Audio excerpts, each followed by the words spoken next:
Hola amigues, hoy vamos a hablar de César Cantoni, la experiencia concreta. Nuestro autor nació en La Plata, provincia de Buenos Aires, el 23 de febrero de 1951, ciudad donde reside. Publicó 11 libros de poesía y en 2023 Ibris Ediciones lanzó su antología personal, Música Continua. Figura en numerosas antologías poéticas argentinas e hispanoamericanas. Algunos de sus poemas fueron traducidos al inglés, francés, italiano, portugués, catalán, griego, ruso y albanés. Felizmente distante de varias de las supersticiones de nuestro tiempo, César Cantoni eligió, desde su inicial Confluencias, editado en 1978, no escribir como un período de la poesía argentina, sino como un poeta. Esta elección obliga a realizar una acción menos cómoda que firmar manifiestos, abominar de las trincheras estéticas anteriores y pontificar respecto de las presentes condiciones del género. En resumen, acatar las formalidades contractuales de esas sociedades de socorros mutuos que son las capillas literarias, consolidadas por la necesidad urgente de una doméstica y precaria notoriedad. César Cantoni eligió el camino que se descubre a sí mismo y en sí mismo encuentra el rumbo exacto de su recorrido. Es más difícil, desde luego, pero es lo mínimo que se le puede exigir a un poeta y también lo primero que éste se impone cuando reconoce que esa es su condición singularísima. Esta elección, por una parte, ha mantenido su obra alejada muchas veces de figurar en las amistosas y convenientes antologías perpetradas por las cofradías poéticas de tanto en tanto, y su nombre ha sido ignorado repetidamente por distintas sectas editoras de revistas y otros medios de propaganda. El reverso de la medalla es que ha consolidado en igual periodo una obra tan propia que es fácilmente reconocible para el lector y definitivamente figura entre los autores argentinos con posibilidades de sobrevivir a la época en que fueron escritos sus versos. Desde que Cantoni inició su escritura, distintos recetarios se presentaron como los adecuados para el tratamiento de la cuestión poética. Sin embargo, los atravesó detrás de su propia palabra, llegando a partir de Los días habitados, 1982, a dominar tempranamente, se trata de su segunda entrega poética, los núcleos de sentido y el instrumental expresivo adecuado para las dimensiones de los significados que abarca su imago mundi particular. Hoy nos sorprende y asombra esta búsqueda solitaria de la poética personal, no menos que sus resultados, tal vez porque 200 años de romanticismo y sus derivados nos han acostumbrado a las bandas de autores. Sin embargo, sigue siendo una marca característica de los poetas el tener una dimensión mayor, incluso cuando en algún momento de su trayectoria han escrito o hasta fundado ellos mismos movimientos literarios. Ezra Pound es hoy más grande que el imaginismo. Por otro lado, y en nuestro mismo contexto, ¿dónde ubicar a Juan Laurentino Ortiz, a Jorge Luis Borges, a Oliver Girondo, por hacer breve la cita? Vamos a la experiencia concreta. En el caso de Cantoni, se ha buscado asimilar su trabajo a una de las corrientes literarias propias de los 80 en Argentina, el neoobjetivismo, que tantos manierismos deparó como subproductos más o menos bastardos, pero la lucidez de algunas miradas críticas, como la del poeta Osvaldo Picardo, han deslindado las coincidencias y diferencias. Dice Picardo: la poesía de César Cantoni habita esa geografía de la escritura que comparte con una tradición argentina afincada desde fines de los años 40 en la obra de Joaquín Giannuzzi y proseguida luego en los poetas de la promoción de los 80. Esta tendencia de la poesía abreva principalmente en la poesía norteamericana de Williams y Stevens, pero no deja también de alimentarse de corrientes europeas como la de Ponge y Venn, o en las exterioristas hispanoamericanas que hallaron en Beiravé su intérprete criollo.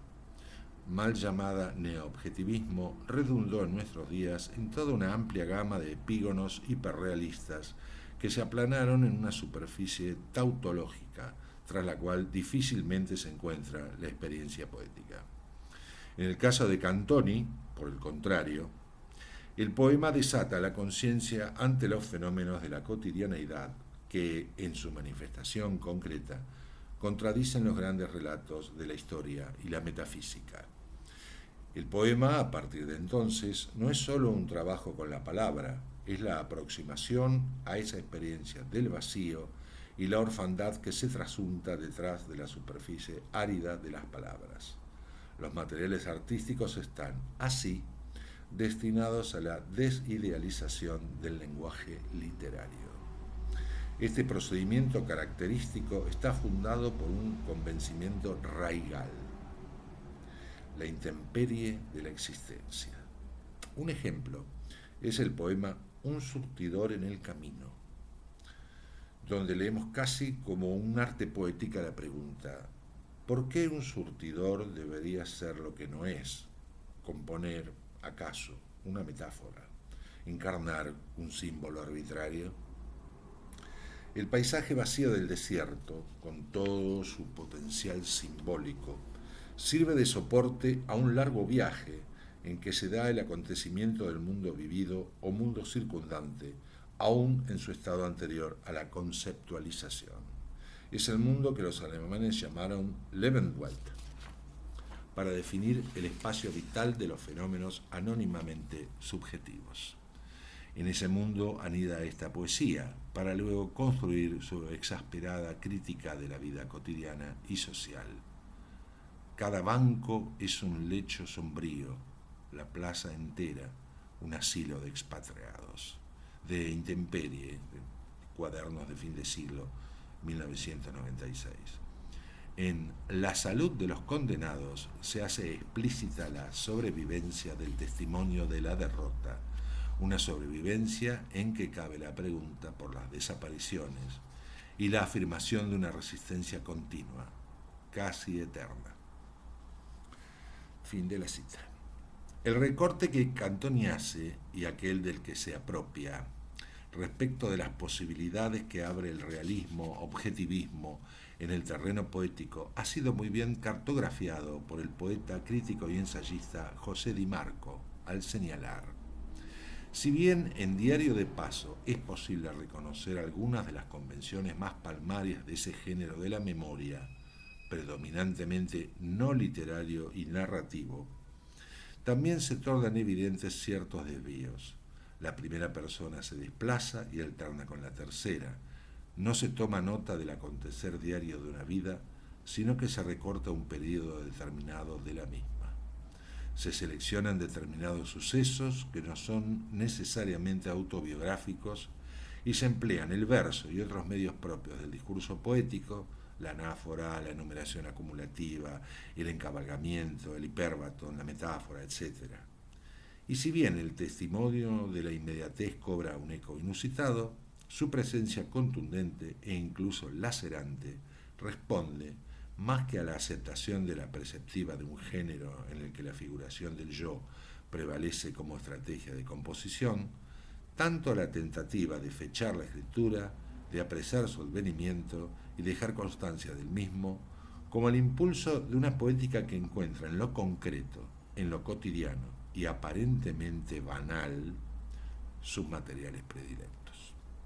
El recorte, la selección de situaciones o de personajes respecto de los cuales el yo actúa como un observador ocasional o un memorialista piadoso, el uso de procedimientos que desde larga data forman parte de la tradición de la poesía moderna, nos autorizan a pensar que el yo que habla en Diario de Paso, antes que informarnos con infidencia sobre sí mismo, que relatarnos los pormenores de un periodo especial de su vida, que anoticiarnos acerca de sus avatares espirituales, que ponernos al tanto de las debacles y las metamorfosis de su subjetividad, nos ofrece una serie de experiencias en la cual el acto de la escritura, de un modo reiterado y a la vez novedoso, ocupa un lugar sobresaliente.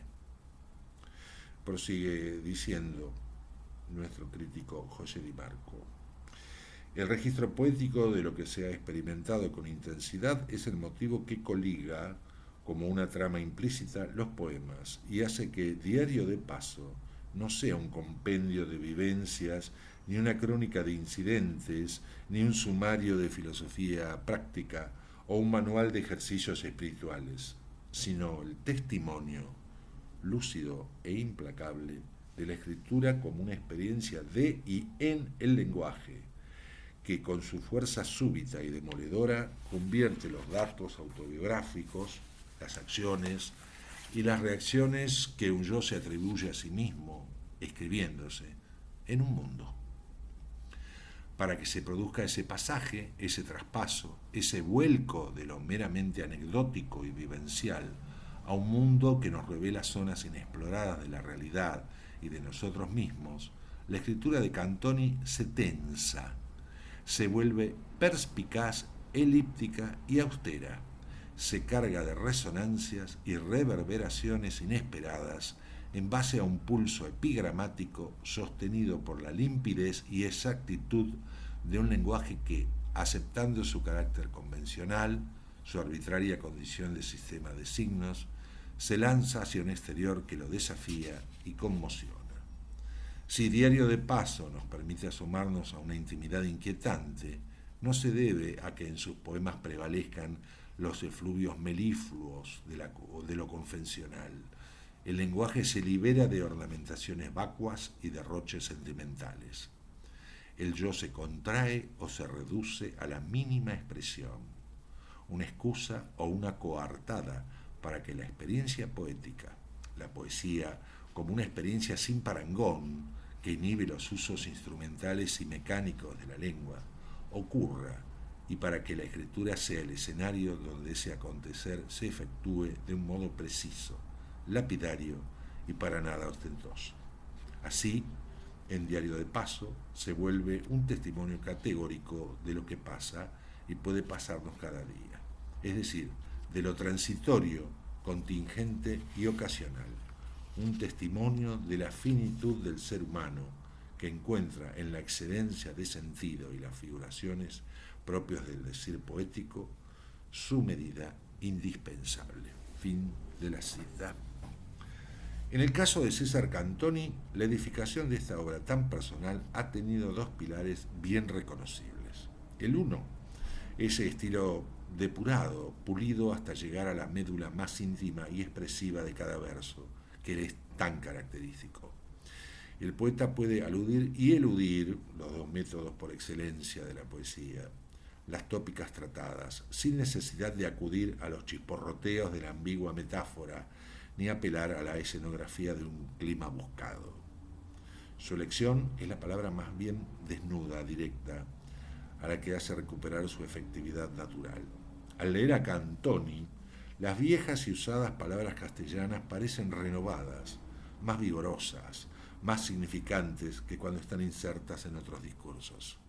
La plasticidad de nuestra lengua es grande, y Cantoni lo sabe, y saca el mejor partido de esta singularidad que data de 1000 años, pero que se ha gastado con el uso. Desde luego no es esto un milagro, una forma escrita de la necromancia. Se trata de algo que supera la mera destreza escritural.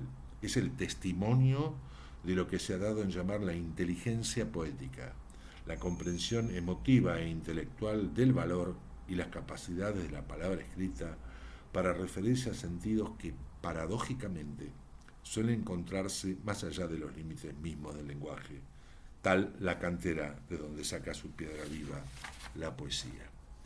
En Cantoni, esta capacidad, que nada tiene que ver con el reduccionismo que practican otros en pro de lo mismo, y todo con la creación constante, palabra tras palabra, se desarrolla prácticamente sin altibajo alguno en los volúmenes posteriores a los ya nombrados. Hoy, en la poesía argentina, no sé si hay 20 nombres capaces de hacer algo semejante. Sí estoy seguro de que Cantoni es uno de ellos. Desde luego, este solo mérito no alcanza para consolidar una obra, ya que, pese a lo que se ha dicho erróneamente antes respecto de que la poesía es forma, ello no es así. Se trata de la feliz conjunción de estas virtudes idiomáticas con la proyección de un mundo propio, de una épica artificial, esto es, de una obra emprendida por un hombre, su creador, independientemente de la gestada por el devenir de los sucesos propios del resto de la humanidad. Un mundo virtual que exhiba y demuestre poseer una complejidad semejante a la del denominado real. Tal la ambición de la obra de creación literaria en su máxima expresión, la medida única por otra parte.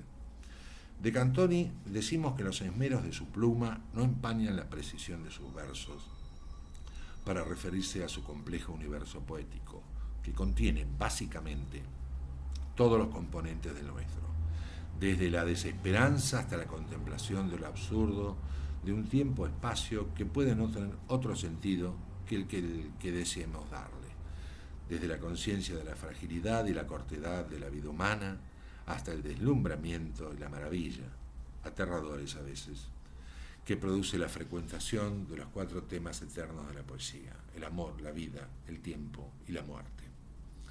La certidumbre y la duda, el convencimiento y el error, el desvelo y la lucidez, plasmados en versos despojados, de donde ha huido aparentemente el autor, su presencia individual, para convertirse el poema en la voz de un nosotros, y el poeta en el cantor de la tribu, como, no sin algún tono de exotismo, lo definiera Alberto Girri. La lectura de la poesía de Cantoni exige minuciosidad y una extrema atención. Aunque se impone por sí sola sobre el ánimo del lector y lo ingresa a su mundo con facilidad, es necesario leer con cuidado, pues nos puede ganar el entusiasmo de avanzar sin haber terminado de incorporar todo el prisma de significados que contiene la línea anterior. Como la poesía genuina, la única que existe, tiene en Cantoni un fiel representante, huelga en otras palabras para referirse a su obra, recordando aquel verso de William Shakespeare en el soneto 101, cuando afirma: la verdad no precisa de color que se una a su color. Y ahora, amigues, un poema de César Cantoni, titulado Libro de Poesía. Leo el primer poema y no hallo una muchacha dispuesta a seducirme. Leo el segundo poema y no hallo un taxi que me lleve hasta el paseo del bosque. Leo el tercer poema y no hallo una pistola para apuntarle al autor a la cabeza, de manera que cierro el libro y me pongo a mirar por la ventana. Afuera, la poesía de la calle escribe su espléndida página diurna.